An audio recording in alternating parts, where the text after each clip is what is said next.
ఈసారి వంతు తమ్ముడి ఇంట్లో. నేను, జానకి లోపలికి అడుగు పెడుతూనే మొహాలు చూసుకున్నాం. సుమారు 10 మంది ఉన్నారు విశాలమైన ఆ హాల్లో. మమ్మల్ని చూస్తూనే తప్పదన్నట్లు మరదలు, రండి రండి, బావగారు, రా అక్కా అంటూ ఆహ్వానించింది ఆఖరి మరదలు క్షితిజ. సోఫాలో డైనింగ్ టేబుల్ దగ్గర ఉన్న కుర్చీలో అందరూ ఎవరి సెల్ ఫోన్లతో వాళ్ళు బిజీగా ఉన్నారు. 55 అంగుళాల టీవీ తన సామర్థ్యం కొద్దీ పనిచేస్తుంది. ఇష్టమైన వాళ్ళు హాయ్, బాగున్నారా అని పలకరించారు. తమ్ముడి కొడుకులు హాయ్ పెద్దనాన్నగారు అంటూ పనున్నట్టు తమ గదిల్లోకి వెళ్ళిపోయారు. డైనింగ్ టేబుల్ దగ్గర 2 చైర్స్ ఖాళీ అవ్వడంతో నేను, జానకి కూర్చున్నాం. తమ్ముడి బావమరిది, అతని స్నేహితులు మరో ఇద్దరు కాబోలు. ఎవరెవరో నాకు అంతగా తెలీదు. తమ్ముడు వాళ్ళతో మాట్లాడుతూ జోకులేసుకుంటూ తెగ నవ్వుకుంటున్నారు. మరదలి తల్లి వచ్చి మంచినీరు అందిస్తూ బాగున్నావా అని పలకరించింది నన్ను. బాగున్నానండి. మీకు తెలియదేముంది? మోకాళ్ళ నొప్పులు, అరికాల మంటలు. కింద కూర్చోలేను, కూర్చుంటే లేవలేను. ఇంటికి పెద్ద కొడుకుగా పితృకర్మాలు తప్పవు కదా! మీ ఆరోగ్యం బాగుంటుందా అని అడిగాను. హా, ఏదో నడుస్తుంది. తింటే ఆయాసం, తినకపోతే నీరసం. ఏ కూతురుకు అవసరముంటే వాళ్ళింట్లో వాలాల్సిందే. ఇక మగపిల్లలంటావా? పెద్దోడు బెంగుళూరు, చిన్నోడు వైజాగు. ఇదిగో ఇక్కడేదో పెళ్లి ఉందని వాడు, ఫ్రెండ్సు వచ్చారు. కాఫీ తెస్తాను అంటూ కిచెన్లోకి వెళ్ళిపోయింది ఆవిడ. క్షితిజ, జానకి కబుర్లలో పడ్డారు. నేను మెసేజ్ రావడంతో సెల్ ఫోన్ తీసుకున్నాను చేతిలోకి. మనిషి జీవితంలోకి వైరస్‌లా ప్రవేశించి అవసరాన్ని మించి జీవితాన్ని నాశనం చేస్తున్న వస్తువు అది. అతి సర్వత్రా వర్జయేత్ అన్న పెద్దలు 100కి 150% వర్తించే వస్తువు ప్రస్తుతం ప్రపంచంలో ఇదే. మీ అన్నయ్య, వదిన వచ్చారు. పలకరించారా? మోచేత్తో మొగుణ్ణి పొడుస్తూ గుసగుసగా అన్న మాటలు విని కాబోలు. హాయ్ రా అన్నయ్య, ఎలా ఉన్నావ్? ఎలా ఉంది ఒంట్లో? అంటూ నా పక్కన జానకి ఖాళీ చేసిన కుర్చీలో కూర్చుంటూ అడిగాడు. బాగానే ఉన్నా అన్నాను ముక్తసరిగా. ఏమిటోరా వెధవది, అమ్మ తద్దినం మా ఇంట్లో పెట్టుకునే అదృష్టం వచ్చిందనుకుంటే భక్తితో ఈ కార్యక్రమంలో పాల్గొనే అవకాశం కూడా దొరకడం లేదు. అలా తయారయ్యాయి ఉద్యోగాలు అన్నాడు. ఏమైంది? ఏముంది? ఆడిట్ జరుగుతుంది. ఈవేళ ఆఖరి రోజు. సెక్షన్ ఆఫీసర్‌ని మా మదర్ ఇయర్లీ సెరమనీ సార్, సెలవు కావాలి అంటే ఇంకా ఈ రోజుల్లో ఈ సెంటిమెంట్స్ ఏమిటయ్యా అంటాడు. ఒక 2 గంటలు కార్యక్రమంలో పాల్గొని వచ్చేసేయ్. అంతే తప్ప సెలవు కుదరదు. ఆడిట్ రోజుల్లో సెలవులు ఒప్పుకోరని నీకు తెలుసు కదా అన్నాడు. నేను విరక్తిగా నవ్వుకున్నాను. ఫోన్లో డిస్‌ప్లే మీద చిన్నోడి, అంటే నా తర్వాత తమ్ముడి మెసేజ్. అన్నయ్య, మీ మరదలికి చికెన్ గున్యా. నిన్ననే హాస్పిటల్లో నుంచి ఇంటికి తీసుకొచ్చాను. నేను రాలేకపోతున్నాను. ఎలాగో నీ మీద చెయ్యి వేసి మమ అనుకునే వాళ్ళమే. మనీ ఆఖరివాడి అకౌంట్లోకి ఆన్‌లైన్‌లో పంపాను. అన్యథ భావించకు. ఆ సందేశం అలాగే ఆఖరివాడికి చూపించాను. డబ్బులు అకౌంట్లో పడ్డాయన్న మాటలెక్కి కాబోలు వాడి కళ్ళు మెరిశాయి. అయితే చిన్నన్నయ్య రావడం లేదన్నమాట. క్షితి, మీ చిన్నబావగారు రావడం లేదు అన్నాడు నవ్వుతూ. ఆ నవ్వుల్లో హేళన నా గుండెలకి తాకింది. సరుకులు తెచ్చేశారా అమ్మా అడిగాడు క్షితిజని. అయ్యో, ఎక్కడ తెచ్చారు? ఎవరు తెచ్చారు బావగారు? అవన్నీ నేను చూసుకోవాల్సిందే. పొద్దున్న పోతారు, రాత్రికొస్తారు. వస్తూనే ఫోన్లు పుచ్చుకొని టీవీ ముందు సెటిల్ అయిపోతారు. ఒక్క కన్ను టీవీ మీద, ఒక్క కన్ను ఫోను మీద. పిలిచినా పలకరు, ఉలకరు. ఎవరికి కావాల్సింది వాళ్ళు తినేసి, ఎవరి గదుల్లోకి వాళ్ళు వెళ్తారు. ఆదివారం, శనివారం సెలవులు అన్నమాటే గాని, ఫ్రెండ్స్ ఇళ్ళకి, సైట్ సీన్‌లకి సరిపోతుంది. ఇవన్నీ ఎప్పుడు ఉండేవే గాని, నేను, అక్క ఇప్పుడు వెళ్లి తెచ్చేస్తాం అంది క్షితిజ. ఆడవాళ్ళు మీ చేత పని చేయించుకోవడమేంటమ్మా? పెద్దవాడిని నేనుండాగా. ఆ లిస్ట్ ఇస్తే నేను వెళ్లి తెచ్చేస్తాను. బైక్ ఖాళీగా ఉందా ఎవరిదైనా? అడిగాను. వాళ్ళమ్మ తద్దినానికి అన్నీ స్వయంగా చేసుకోవడం ఆయనకిష్టం. క్షితి, మన ఇళ్ళల్లో సరుకులు తెచ్చుకోకపోతే ఈ మగవాళ్ళు తెస్తున్నారా ఏమన్నా? ఆయన్ని వెళ్ళని. అయినా బైక్ మీద అన్ని సరుకులు ఎలా తెస్తారు? అందరం డబ్బులు వేసుకుంటున్నాంగా. ఆటోలో వెళ్ళి ఆటోలో రండి అంది జానకి. ఎంత వద్దనుకున్నా అత్తగారి మీద ఏదో మూల ఉన్న కసి నా మీద చూపిస్తూ, క్షితిజ 2 రియలిన్ సంచులు, ఒక వైర్ బుట్ట పట్టుకొచ్చి ఇచ్చింది. సరే, నేను వెళ్ళొస్తా. సరుకులు నా వాటా డబ్బులతో తెచ్చేస్తా అని లేవబోయాను. బుల్లోడు అంటే నా మూడో తమ్ముడు ఫోన్. అన్నయ్య, నువ్వు వదిన క్షేమంగా చేరారా తమ్ముడింటికి? ఈసారి రాలేకపోతున్నారా? మీ మరదలు మేనమామ పోయాడు. 3 రోజులు పక్షిని. చూస్తూ చూస్తూ ఇంట్లో కలుపుకోలేంగా.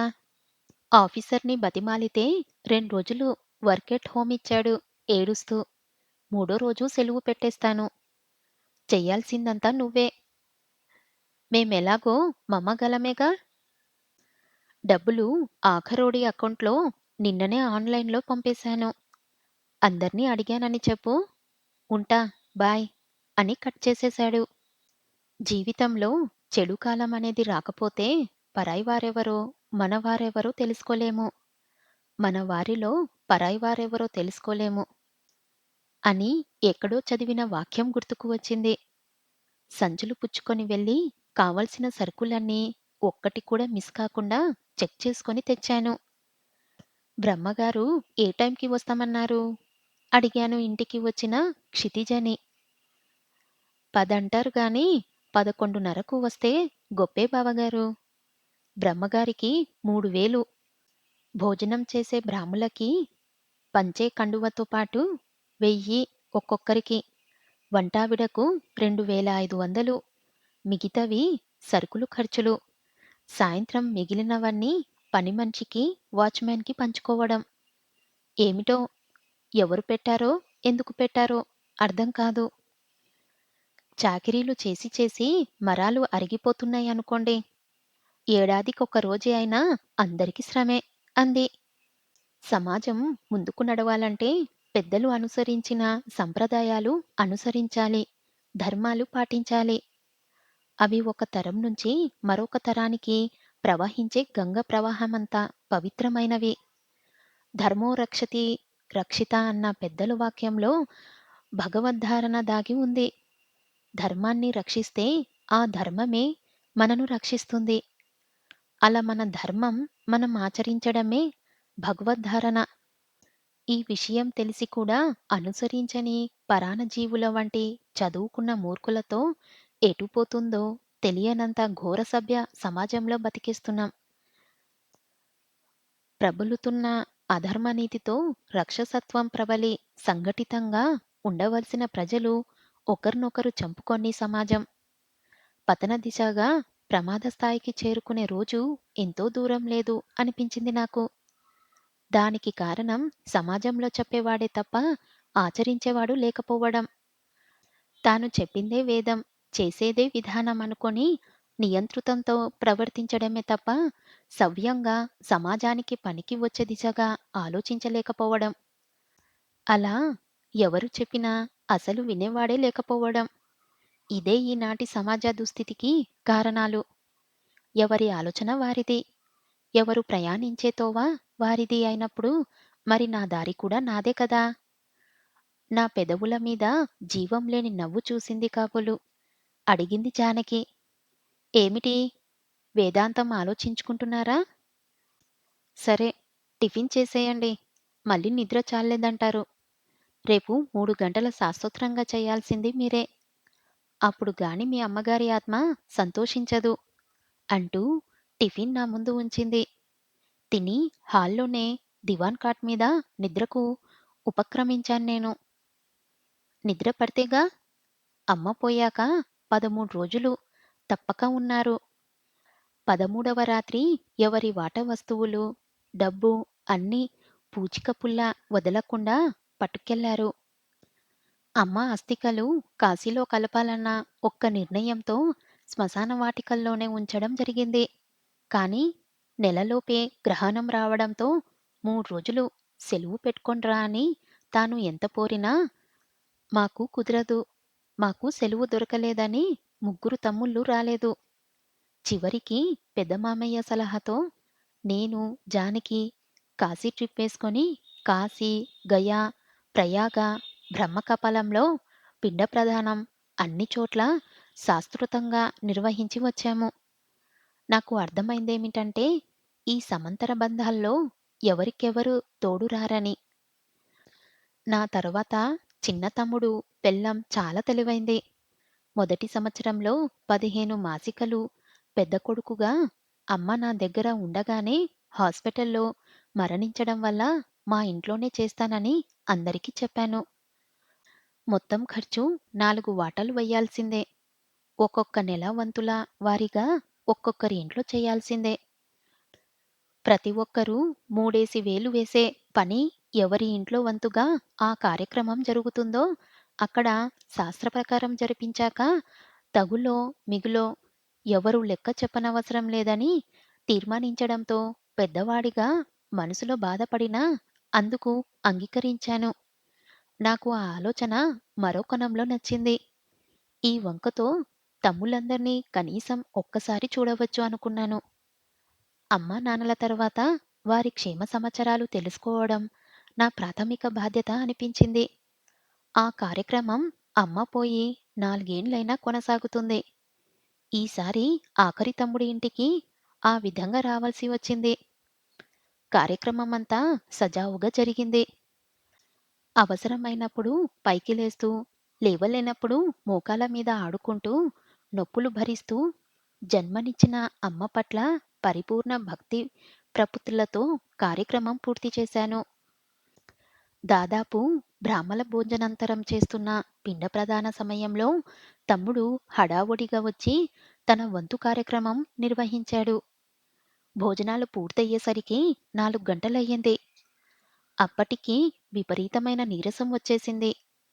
మనసులో కన్నీళ్లు సుడులు తిరుగుతుండగా అనుకున్నాను. అమ్మా, జన్మనిచ్చి నన్ను ఇంతటి వాడిని చేశావు. ఈ జీవితం నువ్వు పెట్టిన భిక్ష.